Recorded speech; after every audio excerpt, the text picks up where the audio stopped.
Encounter ಬಳಿಕ 8 ಕಳ್ಳಬೇಟೆ ತಡೆ ಶಿಬಿರಗಳು ಧ್ವಂಸ. ಅರಣ್ಯ ಇಲಾಖೆ ಜೀಪ್ ಮೇಲೂ ದಾಳಿ.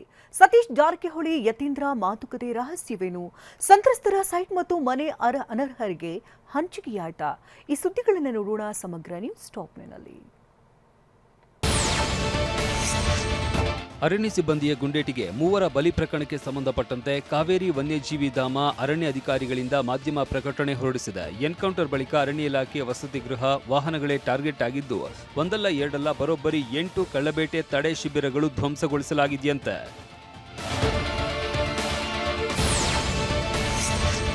ಅರಣ್ಯ ಇಲಾಖೆ ವಸತಿ ಗೃಹ ಮತ್ತು ಅರಣ್ಯ ಇಲಾಖೆ ಒಂದು ಜೀಪ್ ಮೇಲೂ ಕಿಡಿಗೇಡಿಗಳು ದಾಳಿ ಮಾಡಿದ್ದಾರೆ. ಕಾವೇರಿ ವನ್ಯಜೀವಿ ಧಾಮದ ಕೊತ್ತನೂರು ವಲಯದ ಸುಂಡ್ರಳ್ಳಿ ನಾಲಾ ಬೋಳಿ, ಮಿಂಚಿನಾರ ಹಳ್ಳ ಕಳ್ಳಬೇಟೆ ತಡೆ ಶಿಬಿರ, ಹನೂರು ವಲಯದ ಹುಳೆಮುರಿ ದಟ್ಟಿ, ಬೇಟೆಗಾರನ ಗುಡ್ಡ, ಬೋದಿಕೆರೆ, ಕಳ್ಳಿದೊಡ್ಡಿ ಕಳ್ಳಬೇಟೆ ತಡೆ ಶಿಬಿರ ಹಾಗೂ ಮಲೆ ಮಹದೇಶ್ವರ ವನ್ಯಜೀವಿ ಧಾಮದ ಸೆಲ್ವಿಪುರ ಕಳ್ಳಬೇಟೆ ತಡೆ ಶಿಬಿರ ಧ್ವಂಸಗೊಳಿಸಲಾಗಿದೆ. ಈ ಎಲ್ಲ ಪ್ರಕರಣಗಳ ಸಂಬಂಧ ಆಯಾ ಠಾಣಾ ವ್ಯಾಪ್ತಿಯಲ್ಲಿ ಅರಣ್ಯ ಇಲಾಖೆ ಸಿಬ್ಬಂದಿ ದೂರು ನೀಡಿದ್ದಾರೆ.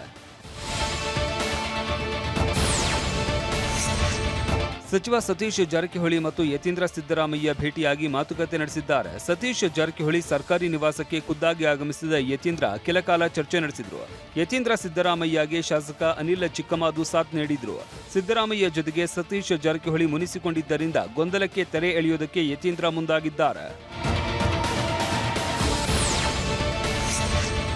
ಸಂತ್ರಸ್ತರಿಗೆ ನಿರ್ಮಿಸಿದ್ದ ಸೈಟ್ ಮತ್ತು ಮನೆಗಳನ್ನು ಅನರ್ಹರಿಗೆ ಹಂಚಿಕೆ ಮಾಡಲಾಗಿದೆ. ಬಾದಾಮಿಯ ತಹಶೀಲ್ದಾರ್ ಕಚೇರಿಗೆ ಲೋಕಾಯುಕ್ತರು ಭೇಟಿ ನೀಡಿ ಪರಿಶೀಲಿಸಿದರು. ಬಾಗಲಕೋಟೆ ಜಿಲ್ಲೆ ಬಾದಾಮಿ ತಾಲೂಕಿನ ತಮಿನಾಳ ಗ್ರಾಮದಲ್ಲಿ 2009ರಲ್ಲಿ ಪ್ರವಾಹದಿಂದ ಮನೆ ಕಳೆದುಕೊಂಡಿದ್ದ ಸಂತ್ರಸ್ತರಿಗಾಗಿ ಸೈಟ್ ಮತ್ತು ಮನೆಗಳನ್ನು ನಿರ್ಮಿಸಲಾಗಿದೆ. ಆದರೆ 38 ಸಂತ್ರಸ್ತರನ್ನ ಕೈಬಿಟ್ಟು ಅನರ್ಹರಿಗೆ ಮನೆ ಮತ್ತು ಸೈಟ್ ಹಂಚಿಕೆ ಮಾಡಿರುವ ಆರೋಪ ಎದುರಾಗಿದೆ. ಲೋಕಾಯುಕ್ತ ಠಾಣೆಯಲ್ಲಿ ಪ್ರಕರಣ ದಾಖಲಾದ ಬೆನ್ನಲ್ಲೇ ಪರಿಶೀಲನೆ ನಡೆಯಿತು. ಬೆಂಗಳೂರಿನ ದೊಡ್ಡೇರಿ ಫಾರ್ಮ್ ಹೌಸ್ನ ನಕಲಿ ಔಷಧ ಮಾಫಿಯಾ ಪತ್ತೆ ಕೇಸ್ ತನಿಖೆಗೆ ಸರ್ಕಾರ ಎಸ್ಐಟಿ ರಚನೆ ಮಾಡಿದೆ.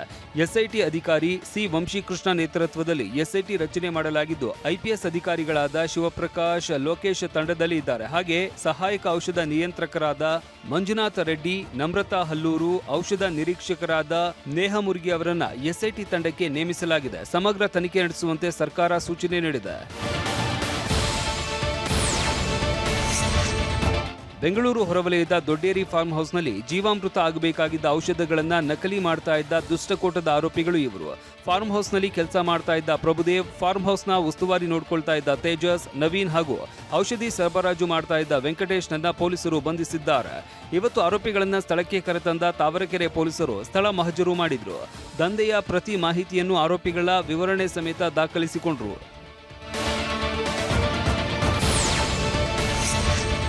ನಕಲಿ ಔಷಧ ಜಾಲದ ವಿರುದ್ಧ ಆರೋಗ್ಯ ಇಲಾಖೆ ಎಚ್ಚೆತ್ತಿದ್ದು, ಡ್ರಗ್ ಕಂಟ್ರೋಲ್ ಬೋರ್ಡ್ಗೆ ಈ ಬಗ್ಗೆ ಮಾಹಿತಿ ನೀಡಿದವರಿಗೆ 10 ರಿಂದ 50 ಸಾವಿರದ ತನಕ ಬಹುಮಾನ ನೀಡುವುದಕ್ಕೆ ಚಿಂತಿಸಿದೆ. ಇನ್ನು ನಕಲಿ ಔಷಧದ ಕುರಿತು ಮಾಹಿತಿ ನೀಡುವಂತೆ ಎಲ್ಲ ವೈದ್ಯರಿಗೂ ಭಾರತೀಯ ವೈದ್ಯಕೀಯ ಸಂಘ ಕೂಡ ಮನವಿ ಮಾಡಿದೆ. ಈ ತರ ಫೇಕ್ ಔಷಧಿಗಳನ್ನ ಗಮನಕ್ಕೆ ಬಂದ್ರೆ ತಕ್ಷಣ ನನ್ನ ಗಮನಕ್ಕಾಗಲಿ ಅಥವಾ ಅಲ್ಲಿ ಜಿಲ್ಲೆನಲ್ಲಿರ್ತಕ್ಕಂಥ ADC ಅವ್ರ ಗಮನಕ್ಕಾದ್ರೂ ತಂದ್ಬಿಟ್ಟು ಇದಕ್ಕೆ ಸೂಕ್ತ ಕ್ರಮ ತಗೋಬೇಕು ಅಂತ ಹೇಳ್ಬಿಟ್ಟು ನಾವು ಮೆಸೇಜ್ ಅನ್ನು ಈಗಾಗಲೇ ನಮ್ಮ ಅಧ್ಯಕ್ಷರು ಮತ್ತು ಕಾರ್ಯದರ್ಶಿಗಳು ಎಲ್ಲ ಬ್ರಾಂಚಿನವರು ಇರ್ತಕ್ಕಂಥ ಒಂದು ಗ್ರೂಪ್ ಇದೆ, ನಾವು ವಾಟ್ಸಪ್ ಗ್ರೂಪ್ನಲ್ಲಿ ನಾನು ಶೇರ್ ಮಾಡಿ ರಿಕ್ವೆಸ್ಟ್ ಮಾಡಿದ್ದೀನಿ.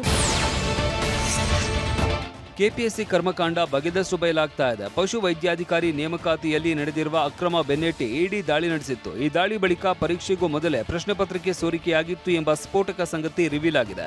ಪ್ರಶ್ನೆಗಳನ್ನ ಮೊದಲೇ ಹೇಳಿ ಟ್ರೈನಿಂಗ್ ಕೊಡಲಾಗ್ತಾ ಇತ್ತು, ರೆಸಾರ್ಟ್ ಮತ್ತು ಹೋಟೆಲ್ಗಳಲ್ಲಿ ಟ್ರೈನಿಂಗ್ ನೀಡಲಾಗ್ತಾ ಇತ್ತು ಅಂತ ಕೆಲ ಅಭ್ಯರ್ಥಿಗಳು ಇಡಿ ಅಧಿಕಾರಿಗಳಿಗೆ ಮಾಹಿತಿ ನೀಡಿದ್ದಾರೆ. ಈ ಮಾಹಿತಿ ಆಧರಿಸಿ ರೆಸಾರ್ಟ್ ಮತ್ತು ಹೋಟೆಲ್ಗಳ ಮೇಲೆ ಇಡಿ ದಾಳಿ ನಡೆಸಿದೆ. ಸಿಸಿ ಕ್ಯಾಮೆರಾ ದೃಶ್ಯ ವಶಕ್ಕೆ ಪಡೆದಿರುವ ಪ್ರಕ್ರಿಯೆ ನಡೆಸಿರುವ ಅಧಿಕಾರಿಗಳು ತನಿಖೆ ಮುಂದುವರೆಸಿದ್ದಾರೆ. ಪರೀಕ್ಷೆ ಬರೆದ ಹುದ್ದೆಗೆ ಲಂಚ ಕೊಟ್ಟ ಅಭ್ಯರ್ಥಿಗಳ ಮೇಲೂ ಇಡಿ ದಾಳಿ ನಡೆಸಿದೆ. ದಾಳಿ ವೇಳೆ ಅಭ್ಯರ್ಥಿಗಳಿಗೆ ಇಡಿ ಟೆಸ್ಟ್ ನೀಡಿದೆ. 20 ಅಂಕದ ಪ್ರಶ್ನೆ ನೀಡಿ ಉತ್ತರಿಸುವುದಕ್ಕೆ ಹೇಳಿದೆ ಅಂತ ಅಭ್ಯರ್ಥಿಗಳ ಪರ ವಕೀಲರು ಕೋರ್ಟ್ಗೆ ಮಾಹಿತಿ ನೀಡಿದ್ದಾರೆ. ಎಫ್ಐಆರ್ ರದ್ದು ಮಾಡಬೇಕು ಅಂತ ಅರ್ಜಿ ಸಲ್ಲಿಸಿದ್ದಾರೆ. ಈ ನಡುವೆ ಕೆಲ ಅಭ್ಯರ್ಥಿಗಳು ತಪ್ಪೊಪ್ಪಿಗೆ ಮಾಡಿಕೊಳ್ಳುವ ಸಾಧ್ಯತೆ ಇದೆ ಎನ್ನಲಾಗ್ತಿದೆ.